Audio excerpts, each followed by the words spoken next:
Hello, everybody. Welcome to the Get App Small Business Strategy Series. I'm your host, Brian Moran, and my guest today is Andrew Sherman. Andrew is a senior partner at Cypress Shaw LLP in Washington, D.C. He's the author of 26 books on entrepreneurship, and I can actually say that I've read most of them. And he also There's a happens to be quiz one of the later. smartest people that I know in business, which is perfect because today Andrew and I are going to be talking about financial strategies for business owners in 2022. Hello, Andrew, and welcome to the Get App Small Business Strategy Series. Fantastic to be here, and thanks to GetApp for having us today. Yes, I'm excited because I know that anytime I talk to you and that my listeners hear from you or our viewers hear from you, there are always at least half a dozen to a dozen key takeaways. So we have a lot to discuss because 2022, as you know, and I know, we talked about this quite a bit. It's going to be a rocky year for business owners. Yeah, I think you got to get ready for a very bumpy ride. Have your seatbelts on. And this is a year where business planning, strategic planning, and being flexible is going to count more importantly than ever. Okay, so let's start with our first question. And the first question is almost always when it comes to finances, cash flow, right? Cash flow is a concern for almost every business owner that you and I know. But 2022 seems to be an especially worrisome year. So what is it about cash flow that's keeping business owners up at night? Wow, I hope we have 3 or 4 hours to answer this one because we gotta dive deep. I think the first thing that's on everybody's mind is inflation and the direct and indirect impact of that. As you know, Brian, we got a pretty rough CPI number this morning. The Yep. markets are still digesting it.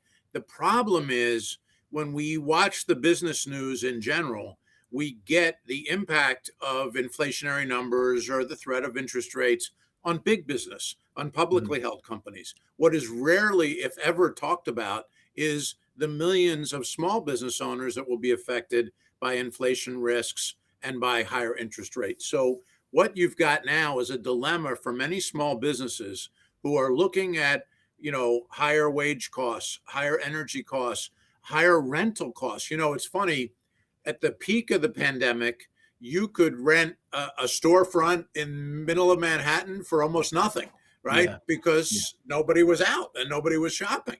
But those prices are creeping up as I hope, praise praise God, we're getting closer to the end of this thing. And you're already seeing an increase in rental rates for any of small business retailers. So the key strategic issue is, can a small business pass on pricing power, price increases, and have pricing power the way that a large company can? And unfortunately, the answer for many small businesses is no, Mm. unless. And the unless is what I want to drill into a little bit further. But it's a real challenge for many small businesses. Their costs are rising, but Yeah. they cannot compete as effectively with larger companies because they're lacking that market pricing power. Well, and a lot of times I'll have conversations with clients and I say you cannot compete solely on price with the big boys, right? Correct. Yeah, that's a race to Remember, the bottom. remember that slogan, price is forgotten, long after the experience is remembered. I mean, it Yeah. that's what small businesses need to focus on. What can I do to get close enough to the customer that I can, through customer service, through more flexible return policies, through greater maintenance and service responsiveness, through incentives and rewards and affinity programs. I mean, I could go on for hours, but what can I do to level the pricing power playing field, given that my cost of goods are going up if I can get them? I mean, it's not just inflation, it's the single, double, and triple punch Yeah. of higher borrowing costs, inflationary costs, and as I'm sure we'll get to, the supply chain challenge. And what that's like the perfect storm of bad stuff for many small businesses. It can be overcome, and we may see it settle in by the third quarter of this year. But this first quarter and second quarter, you've got to be on your game. You need to really pay careful attention to what's going on in your marketplace. Now, look, Some industries have been hit harder than others. Some regions have been hit harder than others. So it's not an across the board fix. But if I were a small business owner right now, I'm thinking, what value add can I add to my customer to allow a creep up in pricing so that I can recoup at least some of the costs? Or back to the borrowing, do I get access to capital, which we'll get to in a few minutes, Yeah. to make up the delta, because I might be losing money for a little while, or at least not making as much margin as I normally make? And how will that affect me personally as a business owner? That's a great point, Andrew, about losing money. I would say that. Are you losing money with every sale because you haven't checked your variable costs? And so for every sale, it's closer to you being out of money. Well, there's a funny saying about that. You don't want to be an accidental nonprofit, right? I mean, if you're going to lose money, at least be aware you're losing money and get a line of credit to cover that delta until things settle down, which I do think they will by third quarter. You just Yeah. got to get through the summer. But if you're going to be running at a very thin margin, and look, the grocery industry has been doing it for years. I mean, they've Yeah. run thin margins for 30, 40 years and managed to survive. You may have to take a couple of pages out of their playbook, but you definitely don't want to be an accidental nonprofit. I know, and that there's plenty of money, as we say, on the sidelines that's waiting to be invested. So, is it hard for business owners today to get access to capital? And more importantly, we see all of these potential rate increases coming this year. Should they be worried about the cost of capital? So I was sitting with a client the other day and we were talking about this exact issue. And he said, Andrew, I feel like someone's dangling the keys to a brand new Maserati. The problem is there's an 8-inch thick glass wall, and I have to break through the glass wall to get the keys. And if I Yeah. can break through the 8-inch thick wall, I get the Maserati for free. There is a historic amount of capital still on the sidelines. Hmm. Some of it has been deployed. A lot of private equity and venture capital and everything on the equity side, including angel investment, has been sitting waiting out the pandemic. So Right. they're on the sidelines. They are in the stadium. That's good news. But they're Yeah. definitely on the sidelines and not on the playing field. At some point, the levee will break. The problem is on the equity side, there is this, love of unicorns and gazelles and big deals that's going on. It seems like Yeah. small business has been left out of the private equity and venture capital love affair lately. If you can't come in and say we're the next Netflix or we're the next, big gazelle, Right. many small businesses are being left behind. That then leaves the debt markets. The debt markets are, of course, your local bank and equipment leasing companies and other things where you will see some rate creep over the course of the next 12 months. It's on Hmm. the news every day. The Fed has been relatively clear, not 100% clear Yeah. about their intentions, but Yeah. I don't Yeah. think there's anyone, even the average guy on the street knows interest rates are going up. But the cost of capital is a little misleading. You and I were talking offline the other day, and I made a comment that said, let's say the Fed, hypothetically, I'm not saying this is going to happen, does 6 rate hikes this year. Wow. 6, which is a Wow. pretty higher number than many. As recently as yesterday, I saw a pretty, big pundit saying 3, and then they'll Okay. stop. But let's say it's 6. 6 rate hikes at a quarter point each is 1.5 additional interest rate costs, maybe a little bit higher in fees and other expenses. It's not a number that I would lose sleep over. It is a number that gets factored in. What's making it a concern from a cost of capital perspective is, number one, will small businesses be able to access the banks, with everything that's going on? Are they going to be Yeah. as open door after PPP and EIDL and other programs? The rumor is some banks are kind of, tightening up their credit standards as higher interest rates begin to kick in. And will they be as open for small business as they have been? And number two, it's the exasperation of interest rate costs. Because remember, we just got done talking about labor costs, energy costs, real estate costs, utilities, all these other costs that are rising. And so now we're going to throw in an interest rate, potentially 4, 5, 6 hikes. It's just a lot. It's like Atlas shrugged, small businesses carrying this much bigger cost of goods sold number on their shoulders. And some small businesses, which are already suffering from lower revenues and lower sales thanks to the pandemic, there's only so much, only so long Atlas can hold the world on his shoulders before he's going to drop it. And my concern for many small businesses is congratulations for surviving the pandemic, but you've got probably 12 months post-pandemic before markets normalize in the 2023 range. And that's really the takeaway from today's webinar is to get ready for that process, remain agile, remain flexible, and anything you can do to pass some of those costs on to the consumer without alienating the consumer is the way to go. Yeah. And if I can add, make sure you're not borrowing the most expensive money. Like there are, Correct. those factoring loans, right? Or that it's a 2% a month on your receivables. Well, 2% a month equates to 24% on the year. And all of a sudden a month becomes 2 months, becomes 3 months, right? And all of a sudden, 100%. so there's cheap money and there's expensive money. Right. I think you have to be ready today for longer due diligence periods, slower decision making, and exactly to your point, you have to begin this process yesterday to get funding 3 to 6 months from now.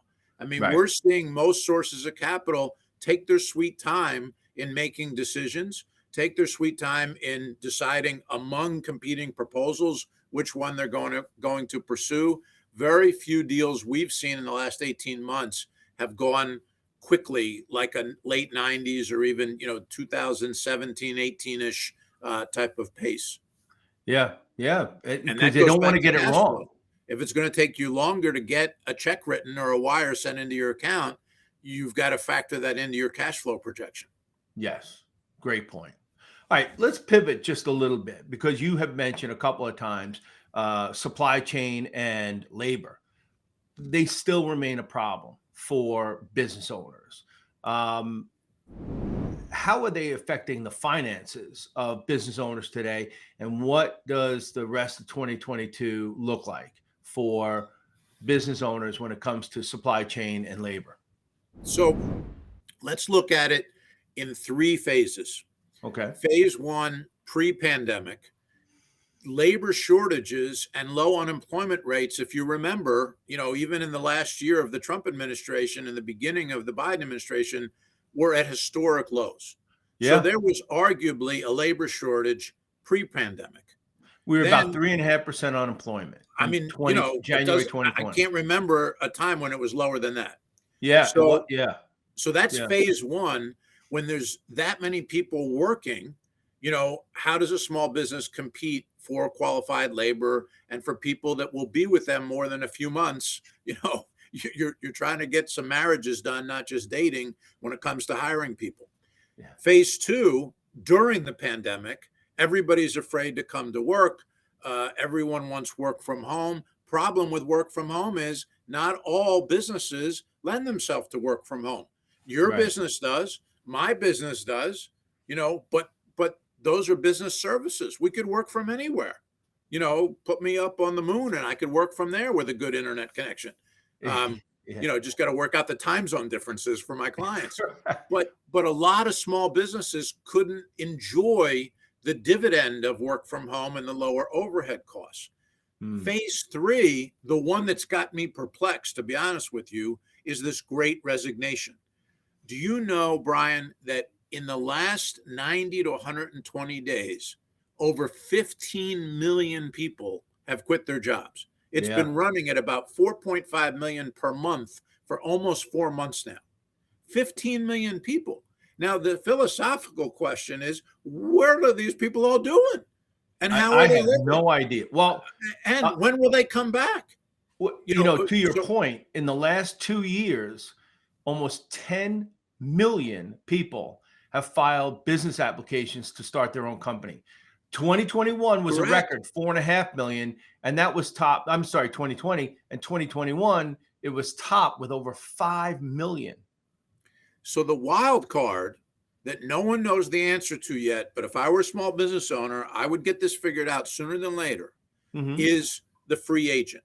Okay. So Yes. if I'm a small business and I had 10 employees and now I have five and I can't keep up with demand because I'm at half the staffing that I had and I need five people, but I can't find them because everybody's competing for the same five people, can I fill that gap through all of these now free agents, independent, Yeah. solopreneurs, work at home?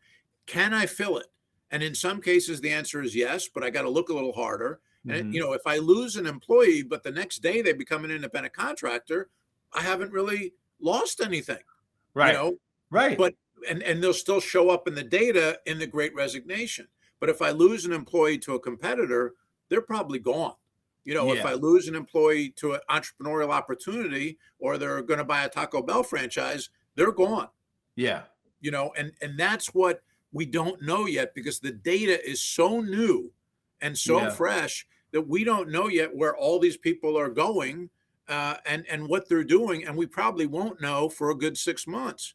So the labor shortage is again like a big punch in the side, and then you layer supply chain on top of it and everything else we've been talking about. This is where you have to remain so agile. We'll come back to supply chain in a second, but this human capital challenge, the ability to staff projects, because here's what's going on. Let's say I'm a contractor, right? Mhm. Everyone's redoing their home. I'm a remodeling contractor. I have work backed up into 2024 at this point, but I can't get people to staff the jobs. Well, if I can't get people to staff the jobs, I can't really build the client for it. And if I can't build a client for it, there went my cash flow. So now I turn to the bank and all my PPP is used up and all my EIDL is used up and the programs are phasing out as the pandemic subsides. Yeah. But I'm you know we're a little bit in a rock and a hard place because demand is very, very high for my remodeling company services, but I can't get materials. Some of my raw material costs have gone through the roof, and I can't get workers to do the jobs. So, Andrew, how should business owners look at investing in their companies right now? Should they be looking at equipment, technology? Is it smart to make these investments today when we're just starting out 2022, or should they take a wait and see approach to the pandemic and what unfolds? I was on the phone with a client the other day, and somehow we stumbled on crypto and just whether or not he had been doing any investing in blockchain or crypto or any of the coins. He said, "You know what, Andrew? Every time I have a dollar, I invest it in my business because I can control my own company better than I can control the price of Bitcoin or what's going on in the stock market." Great And point. this may be a time when many small business owners need to reinvest in themselves, reinvest in training, reinvest in employee benefits, reinvest in technology that automates businesses. It's nice to look at your 401k account and see numbers that make you happy, but Yeah. that's not doing anything for you right now. If you're a small business owner, your wealth comes in building enterprise value and one day selling the business. And that's when true wealth can be built. And I Mhm. have to tell you, 2022 may be a year where you have to peel off a little bit of those, nice retirement savings or personal savings that you've built up, Yeah. possibly pass on a vacation or, renting the beach house and put that money into your business. And I believe that if you are willing to make that sacrifice, you will get the dividends in 2023 and 2024. But if you're going to live your 2022 thinking, hey, I'm going to party and spend money like there's no tomorrow because I've been stuck inside for 18 months, it could really come up and bite you a year or so from now. So Yeah. I'm a big proponent on spending money on technology, training, employee benefits, increased employee. There's some small businesses I know never use executive recruiters. well, you may want to rethink that because you're not getting the volume that you were looking for on an online platform. So I think this is a time when you have to really say, am I ready to invest in myself? And if I am a small business with limited resources, am I willing to give up certain, personal luxuries this year and hopefully this year alone to put it into my company? One more critical point, Brian. For the last 2 years, we've had restrictions on travel, we've had fears on travel, we've had immigration issues to deal with. It's now time to dust off your plans, cross-border growth, international growth. We had done a strategic planning meeting for a client that had plans to go into 12 different countries in March of 2020. And of course, Right. that got shut down quickly. Now's the time to dust off those plans, look at how technology and Web 3.0 and other things can empower and enable your international business strategy. The labor shortages and supply chain shortages are not equal across the board in all countries. In some That's a countries, great point. you can get access to certain things and you can get access to labor. And in some of the developing third world countries, you can have an opportunity to really impact people's lives by Yeah. giving them jobs and giving them training in ways that the great resignation, I can assure you, is not happening on a global basis as pervasively as it's happening here in the US. So, Andrew, if you were to give, let's say, one piece of advice to business owners this year, what would it be? Well, it would have three components. Number one, be ready to invest in your business more aggressively than you ever have before, particularly in technology, in engagement, and in training. Okay. Number two, keep your ear close to the ground because things are going to be moving very, very quickly, and you need to remain flexible. And number three, it's a good time to look at cross-border and international strategies again as some of the travel and immigration restrictions ease and the pandemic calms down. Andrew, this has been fantastic. I can't thank you enough for being our guest on the Get App Small Business Strategy series. So I want to thank you for your insights and sharing all your wisdom. And now, people, you can see why I call him one of the smartest people I know in business. And I want to thank you for being a well above average moderator. Wow, wow. Well, you got to check your moderators, and I think that may be a low bar. I mean, a solid 6'5", I'm telling you, out of 10, at least. Yeah. Maybe a 6'7" today because you're looking sharp. Yeah, it's the Olympics, right? So give me a 6'5". And if you haven't seen, read or looked at any of Andrew's 26 books on entrepreneurship, I would highly recommend checking those out. There are some absolutely fantastic books. I also want to thank GetApp for giving us this opportunity to talk today and creating a series of these interviews that we're doing over the next couple of months. So make sure you continue to come back and we'll have more guests on for you.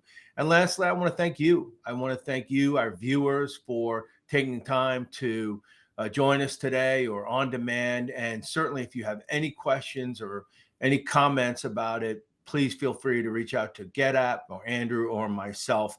And join us again in 2 weeks from today for our third installment of the GetApp Small Business Strategy series. Until then, I want to wish you the best of luck in navigating these uncharted waters. And remember, don't do it alone.